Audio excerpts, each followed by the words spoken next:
Welcome to Live Stories, a podcast that holds space for inspirational interactions that are real about navigating the challenging journey of separation and divorce.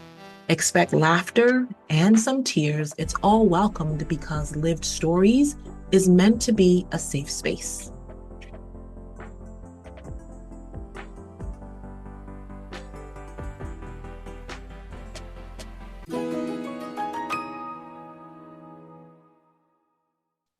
Welcome to Live Stories, everybody. I am your host, Liv Lewis, and I am just so thankful for all of the comments. I'm so grateful for you all. I hope you all are well. Today, I'm so excited to be talking to a really good friend of mine, the Verna Coleman, everybody.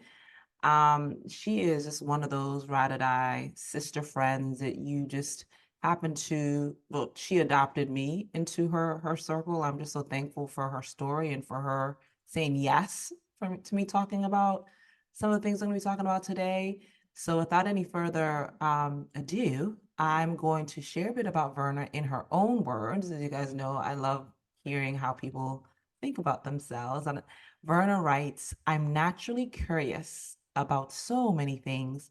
I'm so grateful for talented people who share their gifts, including my two children. Most days I feel unconquerable and inspired between hard moments in life." So poignant. Hi, Verna. Hi, Liv. Poignant isn't normally my intro, but I'm so happy to be with you today.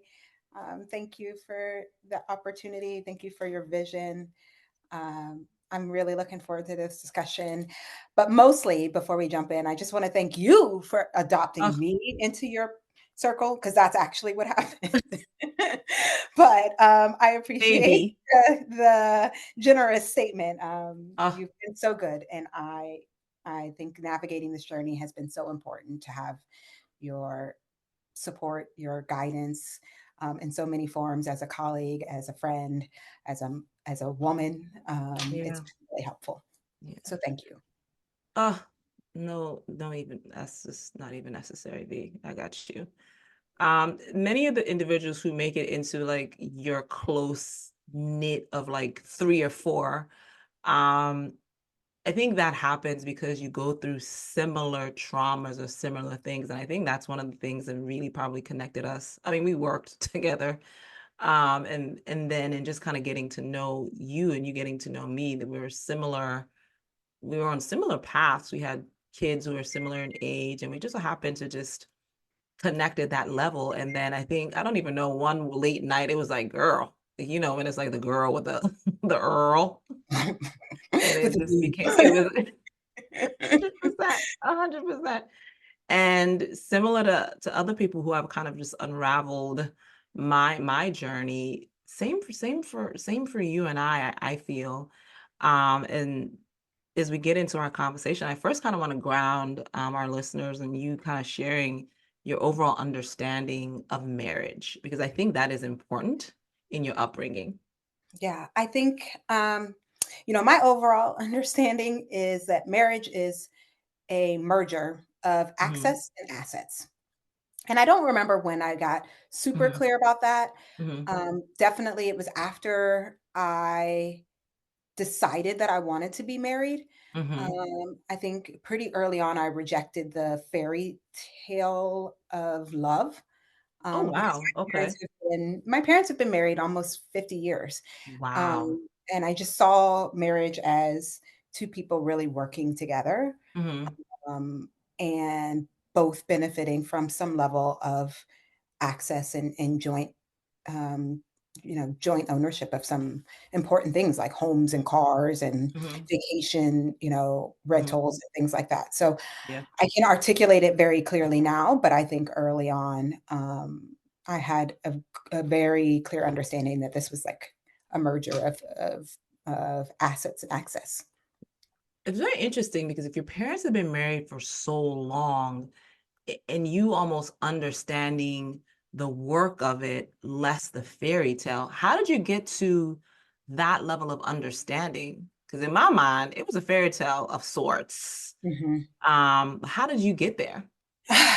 My my parents weren't really lovey-dovey, you know? Mhm. I Mhm. saw them dividing tasks. Mhm. I don't remember a lot of public display of affection, definitely kindness, holding things, helping each other, opening the Mhm. doors, Mhm. but not this like, oh my gosh, the most beautiful woman in the world. And oh my gosh, Mhm. this man that chose me. Like, never heard my parents talk about each Gotcha. other that way. Gotcha. Um, and so I think when I was about 20 and I had started to try to enact this life plan that I had. Mhm. That I wrote down at 18. I'm going to graduate at 21. I'm going to get a car. I'm going to have a job making this much money. I wrote this whole little life plan. That's so It you. essentially started at 25. So at about 20, I started thinking like, okay, so like you got to pick the wagon that you got to get hitched to because you got to merge some things and you need some things to take off and to happen in order for your life plan to play out the way that you want. And so I think I got to that understanding by, thinking about what I saw my parents doing and being super clear about what I wanted at Mhm. that time Wow. for me. At 18, you had a life plan. You're hitching yourself to a wagon. And I so did. The you clearest I've ever been in my life was at 18. Since then, it's been like, what we doing? Was this how it's supposed to happen? Where is the manual and why isn't it playing out the way? Uh, Where is the manual? Straight up. yeah. So what age? So 18 life plan, and I imagine it had boxes, it had dates and gates, it had timelines. What age did you meet your ex-husband and what age did you get married? I met my ex-husband when I was 20. We were Okay, 2 years after dating. the life plan. Yep. And it was like, God, we about to graduate, so how we gonna pull this off? Verna to Verna, we. Oh, okay. So there was not an even, thank you for clarity, because I'm Yeah. thinking, oh, Verna to ex-husband. No, Verna in her head, in her life plan, talking to herself about just like, How we gonna interesting. execute? You're running out of time, girl. It's 20 and you need to do this by 25. So take a couple of years, pick that one. That's the one. Mhm, So we met when I was 20 when we were in university. I mhm, went to one school, he went to a school not far away. mhm. And then we married a long 7 years later. I was 27 years old when I got married. Wow. Wow.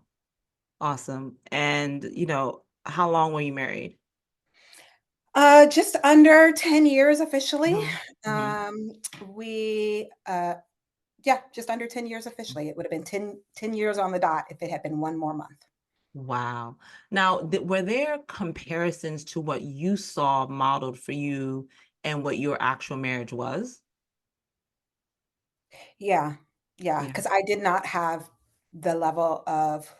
feel I had the level of partnership and commitment. Mhm, I also felt like the expectation for the love and affection and the fairy tale of it, mhm, was there from my ex-husband, and I obviously didn't really value that. mhm, mhm. And so very way before we got married, it was very Yeah. clear that I thought of it one way, he thought of it another way. We had lots of stumbles on our way to marriage, which should have been the sign.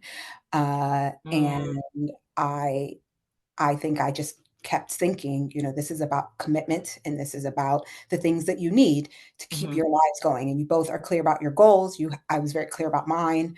mhm. Um, and so that was, I'd say pretty early on how it started to manifest. Wow.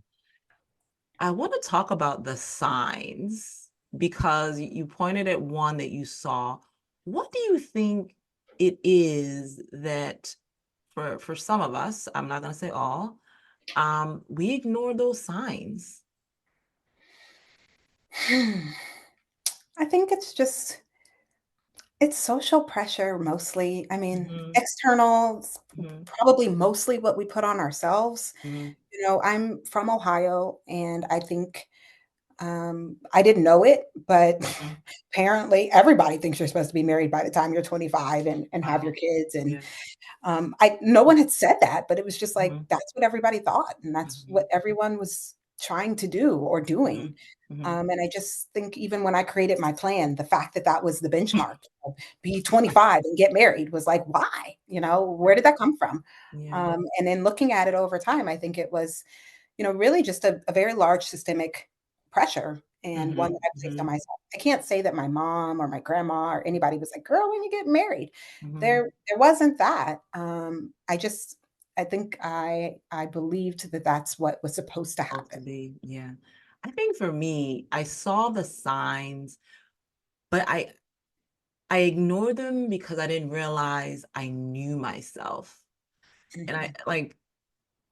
I knew things were off, but I also hadn't matured enough to understand, well, to translate like the feeling that I was feeling was my internal system. We talk about nervous system showing me something is off, but I didn't know that that's what that was at the time. So I ignored those kind of warnings, those soft kind of like, because I didn't realize I wasn't familiar enough with that feeling to trust it, but I didn't know myself to know that like, this is actually a sign, homie. Yeah, Like, girl, wake up.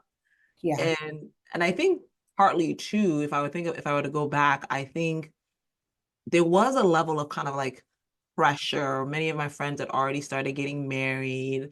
I was in a church that cultivated like, this is what you're supposed to do. You date and you get married, and it's a fast engagement because God forbid you fall into sin, right? So like for me, I didn't have a life plan, but I had an inclination like, okay, you date to marry, not you date to see if this is a person you can actually commit to, right? So that's the flaw there.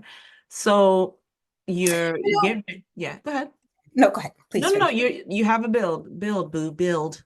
I I think part of that was I had already had a child. You know, Mm, as you talk about like you date to marry, I was like, wait, I've screwed up the life plan already. I have to like mm, overcome that. You know, it wasn't planned to have the baby at yeah, 25 before right. I had the marriage at 25. So now I had the baby. Now I have to marry. You know, I felt Mm, like there was some of that rectifying the plan got you. that also had me missing Mm-hmm. signals and feeling pressure in a different way. Mm-hmm. Um, and I think, you know, I'm a very faithful woman, but I didn't have this like knowledge of self in the sense that I knew um, how to deal with my, you know, nervousness or my Got you. anxieties or whatever. Yeah. I knew very clearly that marriage is not a fairy tale. You will have to Mm-hmm. work, you Yeah. will not love it, and in the end, Mm-hmm. it will be worth it. And I felt like I knew that, and I wasn't Mm-hmm. willing to allow myself to challenge that. Mm-hmm. And so that like the knowing of the feeling and being able to accurately and honestly say, what is this feeling? You know, I think I had Mm-hmm. those feelings and I was just like, "Psh, of course, because everybody has those feelings because Yeah. marriage ain't no you know, no rose Yeah. garden and blah blah blah, Yeah. you know, and I just Mm-hmm. felt like that was another part of rationalizing away the signals Mm-hmm. and the trouble, the hardships, and you know all of the things that happened before I ever got engaged, before Mm-hmm. you know, I ever got married ultimately, and um, maybe a huge part of that. Thank you for sparing that. I think a huge part of that may have just been like, "Girl, you had the baby. You've got to do this now." You know. Yeah. Again, Verna talking to Verna, y'all. Yeah, Verna talking to Verna. Verna didn't insight. No one Maybe else. you She should ain't say try that to these nobody else. conversations with a trusted friend because telling yourself might not always work. Well, let's talk about the trust of friends because as you're dating, you have the baby, 7 years, I'm getting ready to get married. Are you running this by anyone, or are you in your head and you're just like flying by and you're not necessarily bringing your friends along the journey? Yeah, absolutely, flying by. You Mm-hmm. know, this was Mm-hmm. stage gates, exactly as you said. We got to get Yep. established, committed. Mm-hmm. You know, got to get Mm-hmm. through. Mm-hmm. No one was really along for the journey. In fact, you know, speaking of signals, I can look back. There's not one person who would have ever saw us as married. Not my friends, not his Wow. friends, not Mm-hmm. objective therapists. No one looks at us today and or Mm-hmm. even then and thought we should be coupled in the way that we ultimately became. Mm-hmm. So no, my friends were not a part of the dialogue. In Right. fact, they were the voices. The day that I got married in um, my best friend's living room, her father married us, her Mm-hmm. mother and and herself, we got in Mhm. a closet and they said, if you don't want to do this, it can be our fault. We will cancel this for you. Like, you don't have to do this. And I was like, no, Verna. no, it's fine. It's fine. And so, So that there was, was a no, hold up. You was in a closet like R. Kelly. No, I'm kidding. yes, I was in So a they closet. pulled you in the so there must have been an inclination, and they pulled you in a closet and said, You don't have to. you don't have to. Now, what is it? Is it back to that plan that like, nope, I have to rectify this. This is what I have to do? Yeah, like, I'm Yeah. here now. Hmm. You've made the I got broom, the I poured the dress. Yeah. dinner. I'm Hmm. after work, we're in the living room. I'm like, I could be asleep, but I'm here doing this. We're doing Right. this. The push through to execute, the Hmm. drive to complete, on this path, Hmm. on this plan. I even today, I think a lot Hmm. of that is my inability sometimes to just accept things as they were. And I was Yeah. obviously giving signals in a way that I didn't know I was giving. Mm. Honest that I was giving, whether it was the look on my face, the timidness in my voice, Wow, the V. actual disregard for it being a wedding. I mean, I had come from work, and I just Wow. was like, no, we're I gonna guess like you're sign doing this this. paper and like Hmm. eat and move Hmm. along with it because it got to get done. The baby is 18 months old, guys. Wow. And so I think a lot of that Hmm. was, that level of drive. And Yeah. I don't think I realized that I was even giving deer in headlights, someone save me, Hmm. someone stop me Hmm. vibes. And I wasn't giving them to myself. The Verna Hmm. era conversation was get this done, Get this get it done. done. Wow. I wonder if I were to poll women who've gone through this experience about their actual wedding day, how many will say that there was a moment separate from just cold feet where it was like, what are you doing? I can say I had that same exact, no one pulled me in a closet, but I had a meltdown in the basement of the church where I knew this was off and I knew. And I'm walking down the aisle crying, and people are like, oh my God, she's so moved. No, that's me knowing and still I'm just gonna do it because this is what you're supposed Just to do. yeah, yeah. Wow. And I Wow. think I would say to people, listen to that. And even if you have to stop, what's the Mhm. downside? Yeah. Everybody's a little disappointed and they go off to eat and they talk about a little bit Hmm. how it fell apart. Okay, like, and then next week Hmm. it'll be some other drama in the news cycle and no one's even going to be thinking about it. And then Right. when you do decide that you're ready, everybody's going to come back. They love you. They Yeah. want to support you. So I think that Yeah. fear of not being able to pull back because of, how it might seem or everyone Hmm. else or, the disappointment you would be. Hmm. I wish for me, I wish for you that we had Yeah. been in that situation when we said, you know what? This is not supposed to feel like this. Yeah. you know, Yeah. No, that's hardcore truth. So, got married right after work in somebody's living room. Wow, this is such a romantic story, V. And so talk me through the marriage. Happy, bumpy, what was it? yeah, definitely bumpy. Mm-hmm. There were Hmm. obviously good memories Yeah. and fun days. But on the whole, like I said before, we were not ever probably um, able to partner in the sense Yeah. of my vision of what marriage was, and probably in the sense of his expectation of what marriage Mm-hmm. was. Mm-hmm. So we always worked against that, and at different points in times, we worked harder to rectify that. Yeah. But I would say the full time period was, constantly overcoming a round peg, square hole situation, Mm-hmm. and to both of our credit, trying to really make it look like it was working. Um, Peel that back for me, Verna, because you're yeah, talking about the show and then what's really going on, yeah. right? Yeah. There was a show. So in my case, my ex was a former professional athlete. So it Mm-hmm. added this layer of like everybody thinking I had it all, and Mm-hmm. that big house, nice cars, good jobs. You Mm-hmm. just have everything, that je ne sais quoi kind of thing that Mm-hmm. people Mm-hmm. And so and he was very aware of that too, like I was Mm-hmm. The obviously a catch. naturally hair flip. And so, Beyonce fan. right, like Shades hair down the touch. street. People were, but people told him that, oh my Yeah. gosh, like she's smart, she's brilliant, she's Yeah. beautiful, like you could have been anything, but you got this, like, so I think we were both very aware of, making it look like what we thought it should look like. And Mm-hmm. that was very much an external uh, ideal that we bought into and Mm-hmm. we lived up to, as long as we were kind of external facing, but inside, in each of us, inside Ooh. our home, and intimate moments between us, it was Mm-hmm. war. It was absolute war. Wow. So Wow. So talk to me about the fork in the road. Bumpy, war. At what point did you realize this isn't a bump, this is like an ending? And how did you come to that knowing? And then what did you do?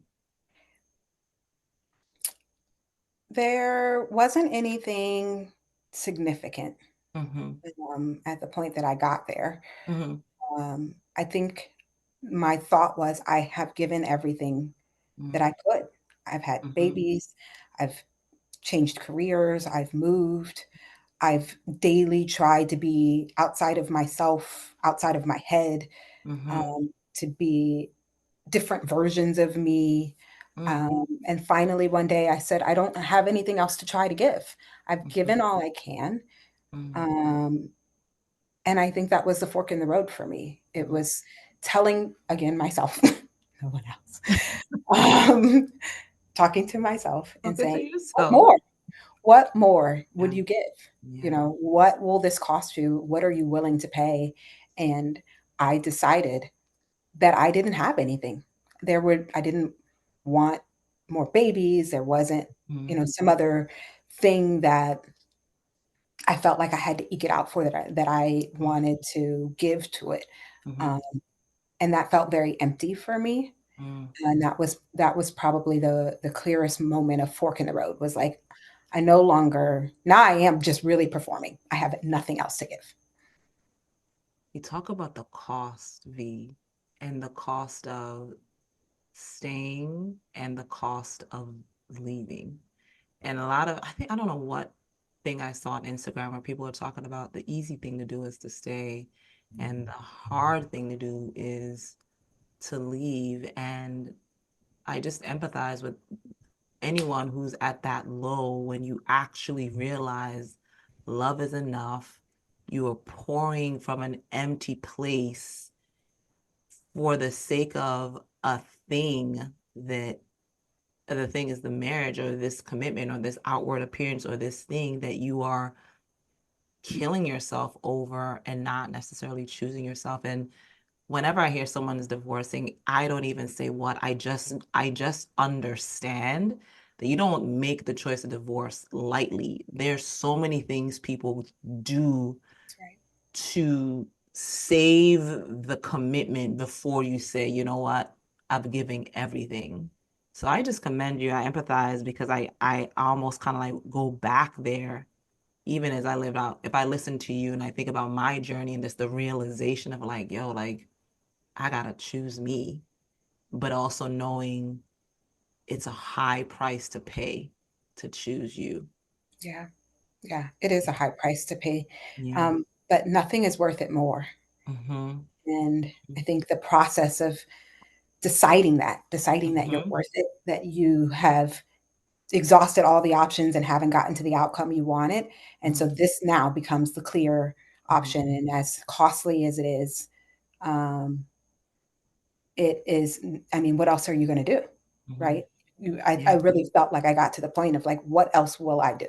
Mm-hmm. Uh, Mm-hmm. and obviously, to your point, there is it's hard to stay and it's hard to go. And when I Mm-hmm. really thought about, well, I could stay in this, ultimately it was, what am I demonstrating to my children? Ooh. Yeah. Um, Mm-hmm. as a true North Star of being able to Mm-hmm. answer that question, um, and what is it worth to me? And Mm-hmm. there was not an answer. I couldn't think of anything that it was worth to me other than Mhm. people not talking. Like, Mhm. Mhm. which I didn't care Mhm. about anymore. I gotten to the point Mhm. where it just Doesn't didn't matter. matter. Mhm. Mhm. And so there was no way for me to Mhm. balance the perspective of, yes, it will cost me dearly to leave, Mhm. and yes, it will cost me dearly to stay and have such an embattled conversation. At some point, it got to there's really only one option you haven't tried, and that's choosing myself. Mm. Kudos to you for your bravery in choosing yourself. It's hard, y'all. I'm cheating a little bit because I actually know this story. So you choose yourself, and I was with you in this next phase of your life. Talk to me about that battle. Um, I would say the what first part of the battle is the battle we've been talking about, the internal Mhm. dialogue, the you, Yes, you. that and I will say that's probably the harder one because there lies Verna to Verna conversations, and you both were lying, right, to yourselves. Sound weird, but like, you know what I mean? Like you weren't actually truthful about what really you needed, wanted, and that you're right. Good call on like that is the harder one. And when you actually now strip everything away, you're like, oh hell, like I was lying to Yeah, myself. yeah, So battle scar one. battle scar. Now it's uncoupling. Yes, and And I think the first part of that is mhm. being accountable. Like Mm, there's so much emotion. There's so normally, in that moment mhm, where it is like, yes, we're going through this process. There's so much adversarial about the other person and the finger and the blame and a lot of, I think I spent a lot of time really trying to own the fact that I had to be accountable for my part of it, and that mhm, the mhm, honesty that I had for myself mhm, in this, like you're just saying, like mhm, we were lying to ourselves. The moment that I say, Verna, you are going to tell yourself the truth, was the moment mm, I really felt like I was loving myself. mm, And that gave me the fuel for the battle that actually ensued. I was in about a 5-year court battle. It took us 2 years to get legally divorced. We were in court a lot, a lot, in mhm, the tune of several $100,000 for mhm, each of us. So that's not what you want to do with your kids' college savings, everyone, I'm sure. And it was incredibly embattled. And the only thing that I will say that felt a little bit like the the indicator that ultimately came true and its help was that we had signed a prenup.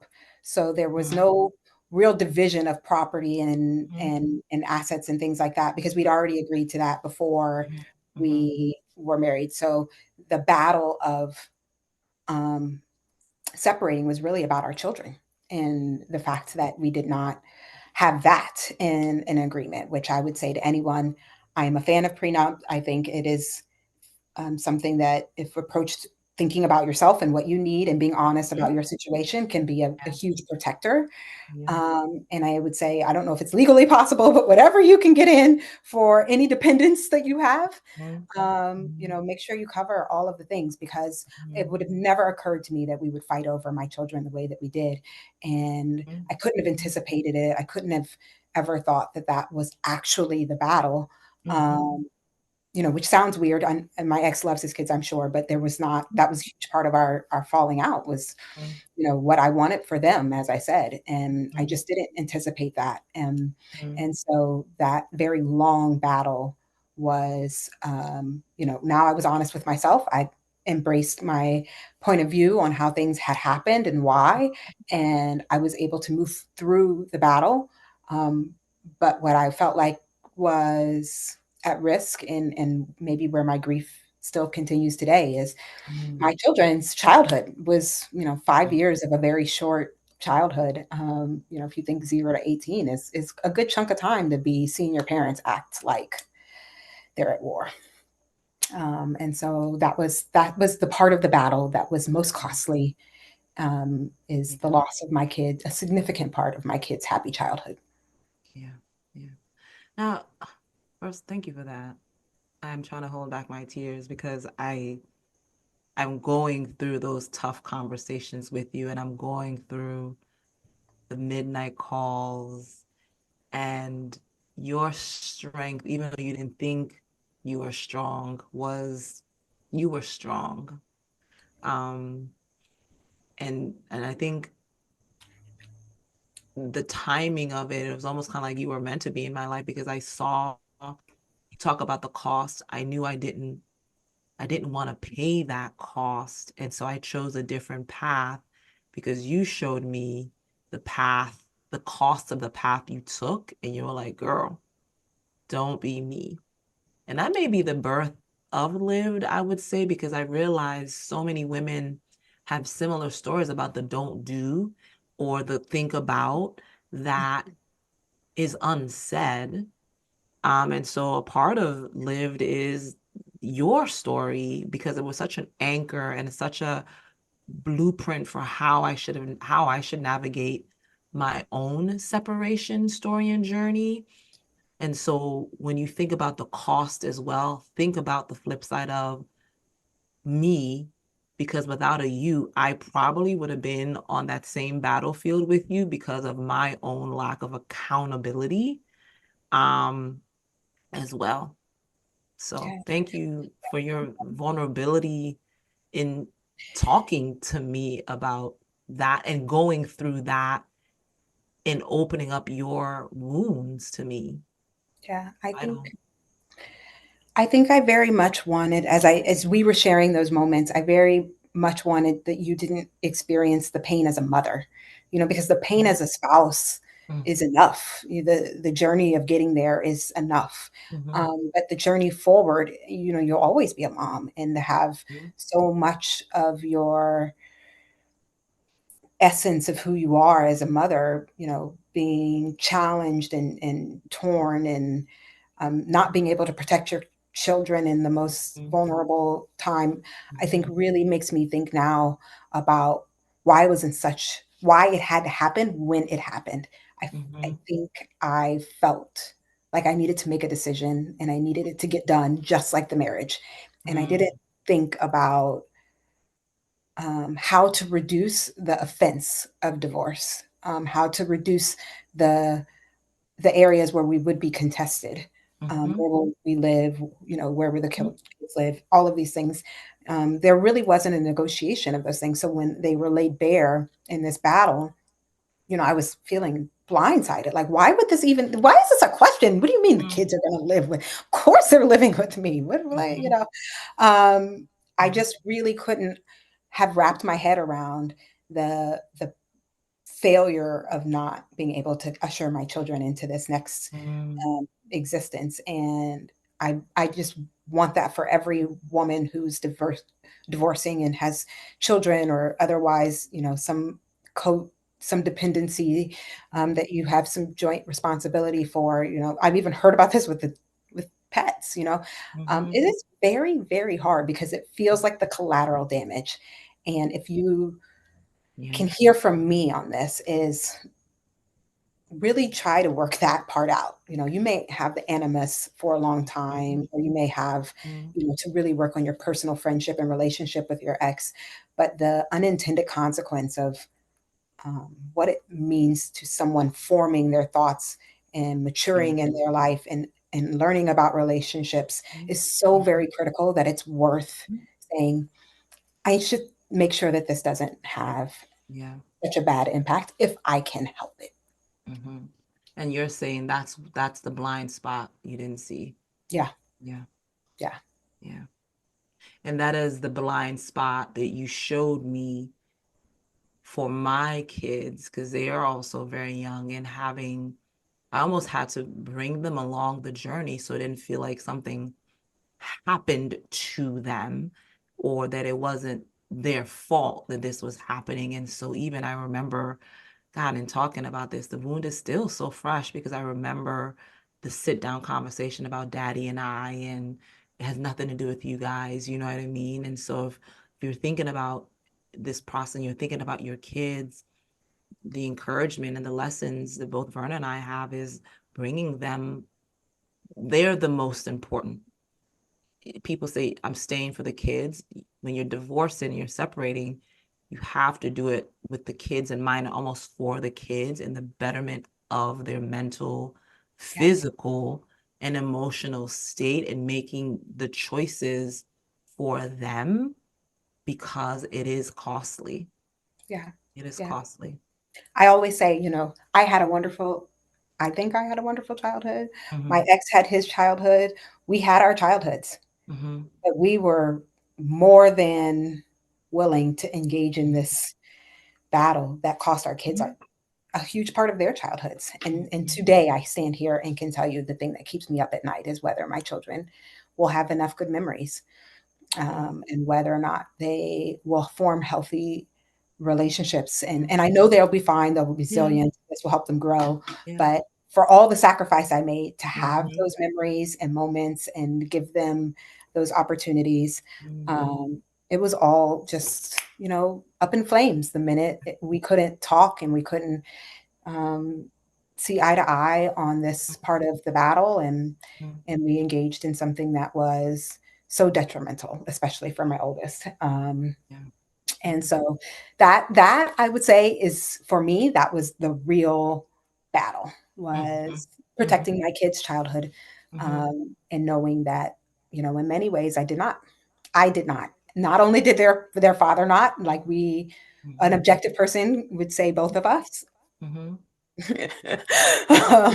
but at the end of the day, regardless of whose fault it was, they missed a lot. They saw a lot. They were in Mm-hmm. court. They were in therapies. They were, their health. It was a lot. It was a lot. Yeah. And Yeah. I cannot say that Mm-hmm. I had the foresight Mm-hmm. to say, if it will cost my children their health Mm-hmm. and sanity, I would do it right now in this way.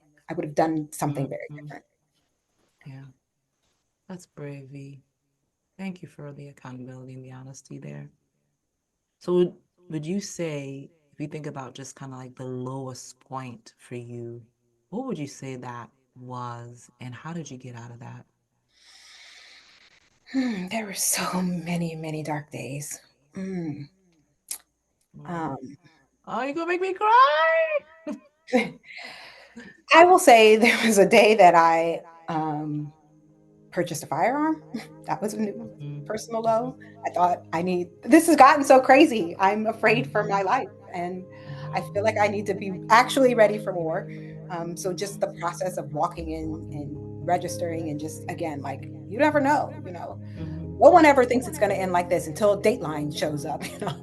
Back on. Yeah. Um, Yeah. that was a very significant low, but probably, my daughter was, admitted to a hospital, Mm-hmm. and, I think I was working on a presentation for you from the ER at 2 in the morning. Yep. My That sounds computer, familiar. There are many of those days. Yeah. with my computer keys covered in tears, and my daughter laying in a hospital bed, and knowing all this is because I wanted to be free and because I loved myself. And I just really felt like I could lose my child, because I couldn't fathom the lack of partnership that I had. And that was my calculus at that time. I was very much blaming myself. And it was a very, very hard period. That day was a very hard day. And it felt like the cost was higher. The cost was a price I could not pay, and that my child was paying it. Um, Mm-hmm. and the doctors, had to attend to me, and, Mm-hmm. it was very hard. It was definitely one of the darkest days. And how did you get through that? Oh, I'm so faithful. And I had one of my best friends. My friends weren't really along for a lot of this ride. I think I mentioned that. But I remember calling and saying, I want you guys to find good pictures of me in case you have to have my obituary. Do not let my mother pick the picture. Um, and Verna to I Verna, that life plan. do not Control let freak. me take the picture. And I want my obituary to be funny. And she Oh said, my. "Why are you talking like this?" I said, it is not, this is not going to end well. And she told me, you need stronger faith. You just need to believe it will. None of this craziness about what is going to happen that's so bad and leaving us all behind. Um, you need to believe you're going to be okay, and you will be, and you need to get stronger in your faith. And I'll never forget that, because I was like, I'm that's telling what you you. gotta say when I'm telling Yeah. you that I might be Find a in the picture of ground. I me. might. Yeah. Yeah. I was so frustrated, but I say now, years later, that that advice was what got me through. My faith, um, belief in me, my conversations in prayer, uh, my conversation of praying all the time, became such an important part of changing that Verna to Verna dialogue that was constantly happening, to now a Verna to Jesus dialogue. And that, I think that's all I can say is, Yeah. yes, it was God. It was God. Wow. Shout out to that friend, right? It's it's such a lonely divorce and separation is such a lonely thing to go through. You know, and when you finally get the courage to like talk and tell someone like I'm failing at this thing, there's a part of it that also fears the response to that to like your closest friend. Um, but if they're your closest friend, then they're gonna have the right thing to say. So And I wanted, even in talking to you, I remember wanting someone to be that riled up friend. We gonna get him, girl. I wanted, yes. I wanted people to be so angry, especially because so many of my friends had Mm-hmm. been, Mm-hmm. you know, not Yeah. bought in, not along for it. Mm-hmm. Like, girl, you did this to yourself. There Mm-hmm. was, Mm-hmm. that belief that people are going to come and save the situation. And when someone said to me, you have to Mm-hmm. have the faith. Shout out to Amber. You have to be faithful. And I had so many people in different ways telling me that, not this passive, it's going to be okay, you're Yeah. going to get through it, but the very active, you Mm. have to believe. You need to change your internal narrative from how Yeah. hard it is, how impossible it is, and how you can't plan next week and you don't know what job to take because you've got this crazy court restraining order. Like, all Mm-hmm. of those things, from that narrative to today, Mm-hmm. I'm okay, and my Mm-hmm. children can be okay, and we Mm-hmm. will take it. Another very good friend of mine said, you cannot do more than one day at a time. Yeah, that's huge. You need to figure out how you're going to get from 1 o'clock to 1:02 Mm-hmm. with Mm-hmm. a focused effort. And I Mm-hmm. remember thinking, all Just I can do is this one minute, thing at this a time. hour, this day. And that was hugely, hugely important. And I offer that to anybody that is in very, very dark place emotionally or financially, or God forbid, also facing significant Mentally, lawsuit yeah. and legal battle, where it just feels like it goes on forever, is that it will help to just get through the day, through the moment, because the next day, Yeah. God willing, will come, and Yeah. you will fight again. And that's really what changed for me. I believed that I had what I needed to fight again, and I needed to just get through today. You won't believe this, but this is a common denominator in many of the people I speak to about this resounding internal strength that you have to find, cultivate to be able to live through. Intentional word there, because yes, you have all the help, you have the therapy, you have all the things, but if you're not committed to that fundamental belief of you have it, and that's what needs to happen. So any of our listeners who are really in that dark place, we will share that it is within you. And you can in fact live through for such a time as this.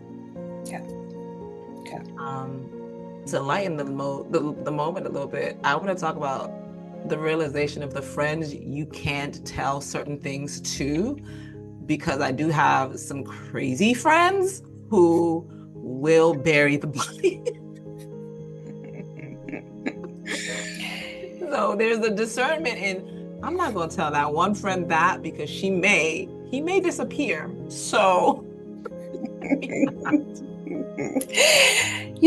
There was a period when, I'm telling my friends, and I yeah. remember I was in New York. I was like, if my body's in the Hudson, Oh my gosh. Yeah. and it was kind of a joking thing, but not Hmm. that's not really funny ever. That level of fear of violence is never funny. Um, Yeah. I also had a period when I was like, okay, all these people stood with us at a wedding. We ultimately did have a Hmm. wedding.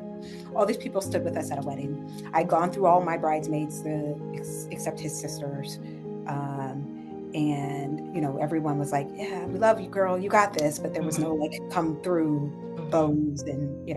So then Hmm. I went to his friends, his groomsmen, his teammates, like, guys, can anyone, I don't know what you're hearing, but like, stop this for my children. I'm only coming to you because this is not about me. And I felt like those conversations, I had so much high hopes of those. If someone goes out of their lane to talk to someone that's not even, and I was so confident that they would be like, yo, bruh, like, yeah, shake him in. And there were a couple of people that I think did have some important dialogue.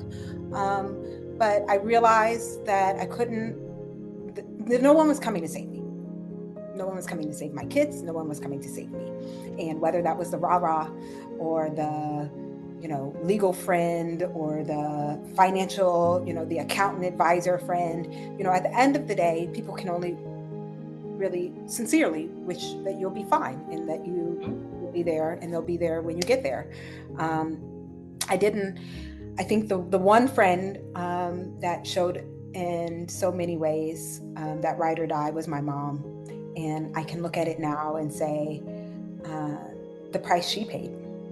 She otherwise didn't need to engage in all of these memories that she had with her former son-in-law, were tarnished and challenged. And I've seen her really struggle, almost in the sense of, the divorce happened to her too.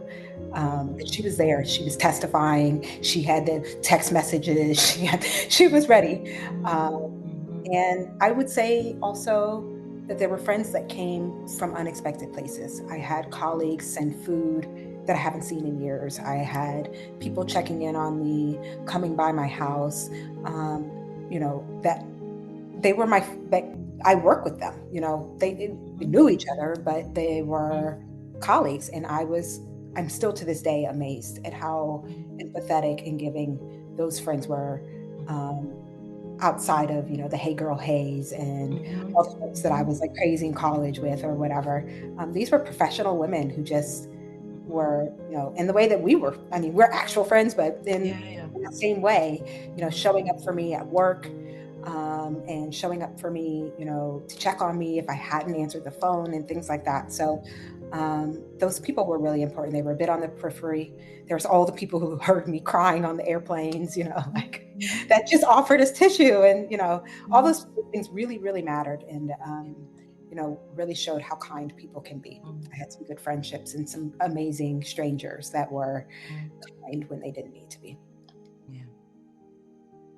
Well, I'm so proud of you for finding the strength um, to persevere through that.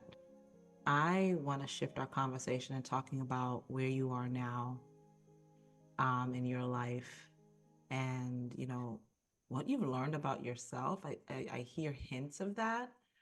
Um, but yeah, share what you've been up to, share the reflection, the hindsight 2020s. I've been looking for the manual. What is supposed to be happening at 41 years old? Because I had a plan at 20 and I can't figure out Yo, the do you smart. where is your plan? Was it a deck? Was it a Microsoft Word You know document? what? No, no. You know what? You get those yearbook, your senior year memory book, Yes. and it's like, where will you be in 10 years? Like my page of where will you be in 10 That's years, so a couple with like testy. your tassel and your favorite little thing that you had from your best friend. And it's like the whole Hmm. memorabilia book. This page is like, And every time I look at it, I am like, oh my gosh, who was this girl? Why is she writing like this? Right now, I think I've let go of, you know, this idea of a plan. And not that I'm not in control of my own destiny, but in this Yeah. like milestone checklist, I've caught myself even a few times like, girl, it took you 10 years to get in that nonsense. It's going to take you 10. At 45, you're going to be able to do this, this, and this. And I say, no, Mm-hmm. no, Mm-hmm. no, let it go. Because it might be 47. And if you hold it to 45, you're going to make some bad choices trying to make it happen. You repeat all over again. And I've definitely done that since my divorce. I've definitely repeated same thoughts, Mm-hmm. actions, approaches, Mm-hmm. with this like kind of, it didn't work that time, but I can make it happen this time sort of deal. Mm-hmm. And so I think right now I am very steady in not having a plan. And I think that's important. My dialogue, my internal dialogue is not get a plan. My internal dialogue is, God didn't bring you this far to leave you. You're going to be okay.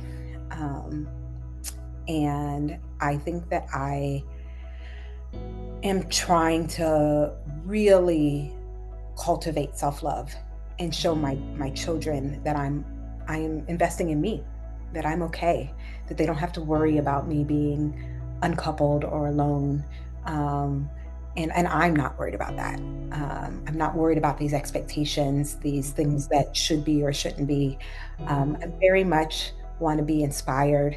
I very much want to be confident in my ability, that I want to learn more, that I'm investing for things like that, be it what I'm reading or listening to, um, all the way to, just really taking care of my health.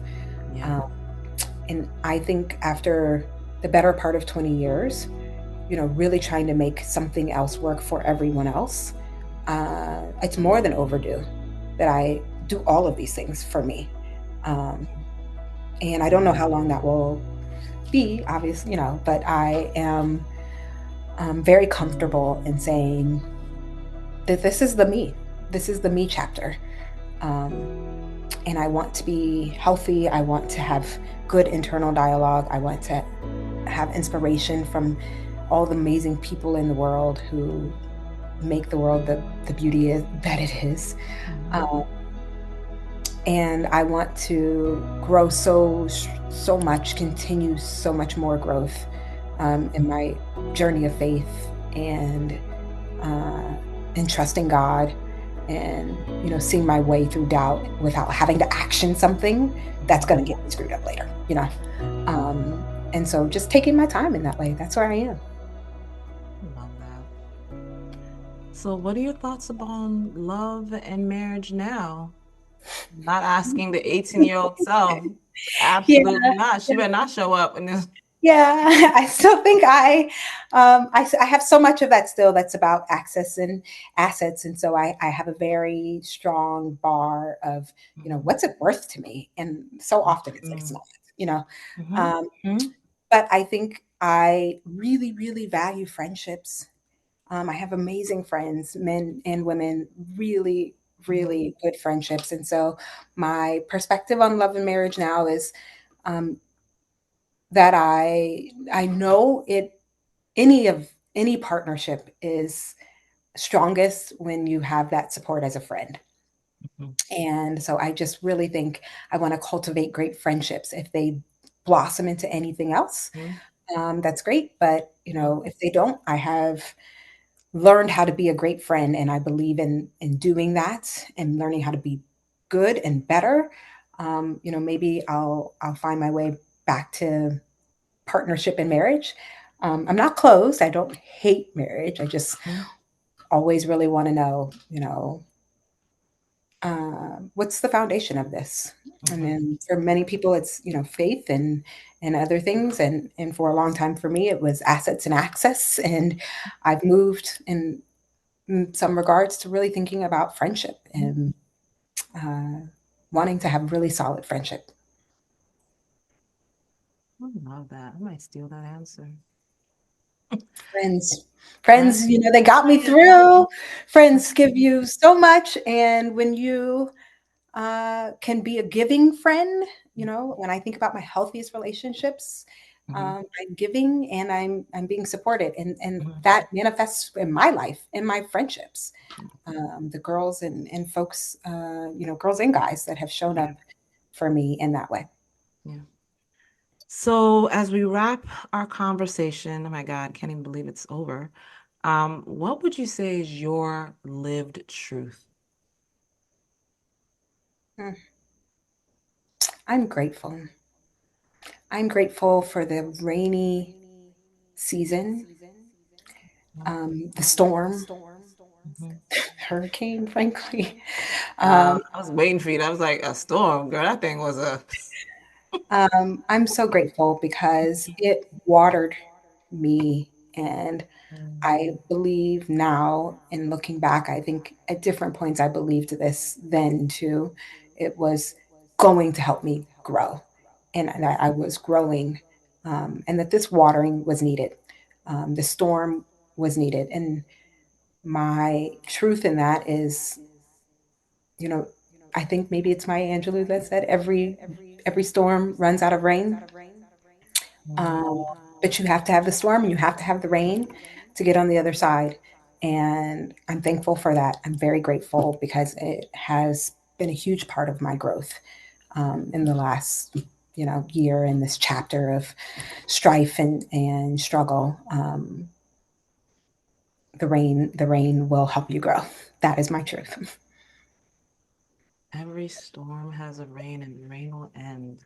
Verna, not closing us off at the bar. I love that. Thank you so much for your just Few raw words. vulnerability. No, I mean, especially since I lived through it with you, I can just say to you that I just hear the internal work that you've put in, and I'm just so proud of you Thank you. in the lessons, in the accountability, and the encouragement of you and your testament and your testimony. So, I mean, I have nothing else to say to our folks and our listeners. Thank you for your time. Um, until next time, friends.